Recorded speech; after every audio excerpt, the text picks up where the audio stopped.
Peace and love, family. It's DoMo, the Jack of all trades, and today we're going to be discussing the standard American diet, also known as the SAD diet. As you can see, we have three charts here displaying the amount of foods that people in America are consuming. So check this out. Think of this as a plate, right? If this was your plate, on your one plate, 63% of that food would be processed.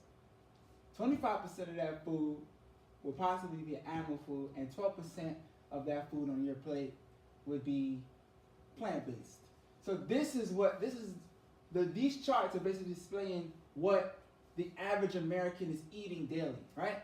So if you was to take this chart and see that if you're in America and 63% of the food you're eating is processed, what is that? That's McDonald's, that's Snickers, that's Twix, that's Payday, that's Sour Patch, that's pizza. All of these processed foods, right?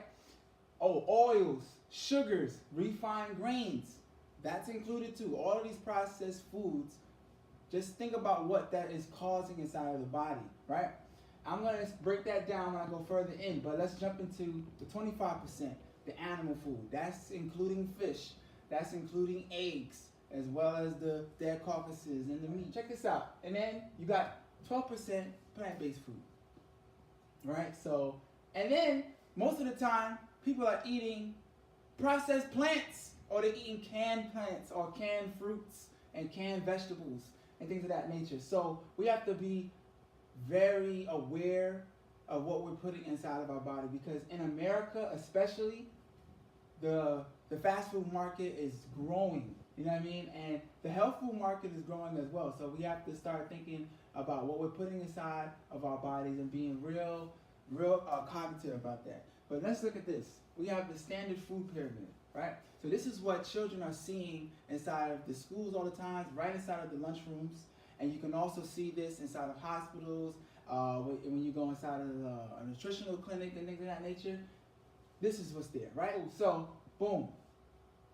At the bottom, you can see that it tells you that this is what you should be eating the most of, and at the top, this is what you should be eating the least of. So at the bottom, you can see it says you should be eating breads, cereals, potatoes, starches, right?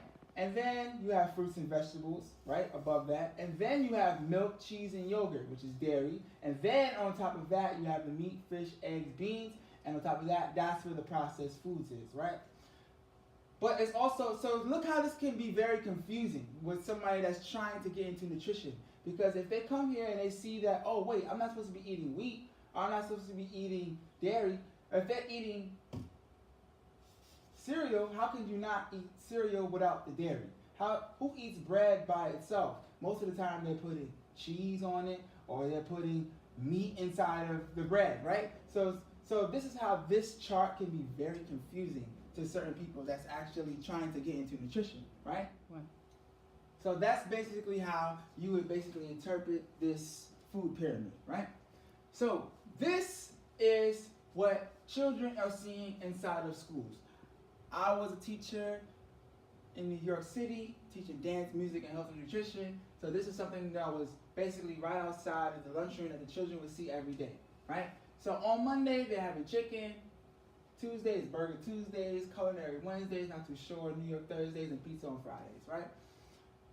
For breakfast, this is what they're eating in the morning. Also, they're breaking their fast. So remember, they're eating in the mornings and things of that nature, which is something that you shouldn't be doing. You can watch another video where I break that down, science of the circadian rhythm.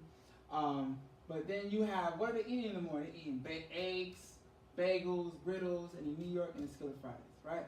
So we don't see any fruits or vegetables in here, and then they wonder why the children are in the schools having sugar rushes and going all crazy because they're not eating anything healthy or nutritious in the morning.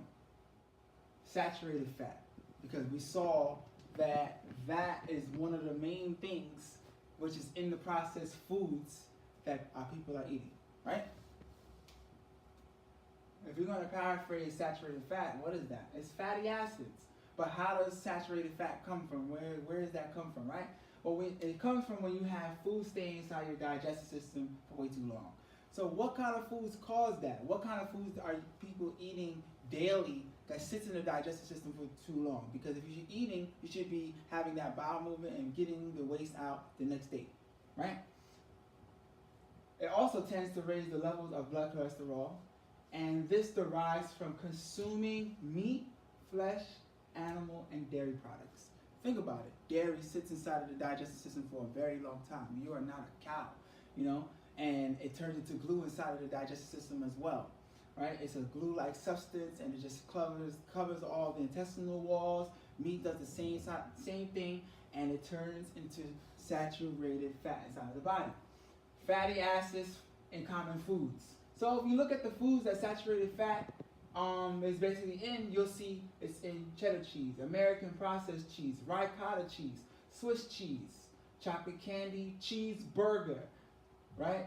T-bone steak, pork shoulders, butter, mozzarella part skin, ricotta cheese, beef ground lean, ice cream, all of these dairy products and more meat. I don't think I need to keep going. Trans fatty acids. So these are dangerous trans fats.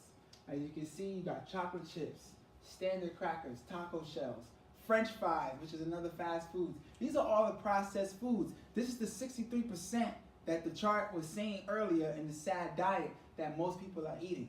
So these things are causing foods to stay in your digestive system for way too long. So by default, this is how diseases can arrive in the body, because the food is rotting, is fermenting inside of the digestive system. It is not being wasted out. So it's processed foods.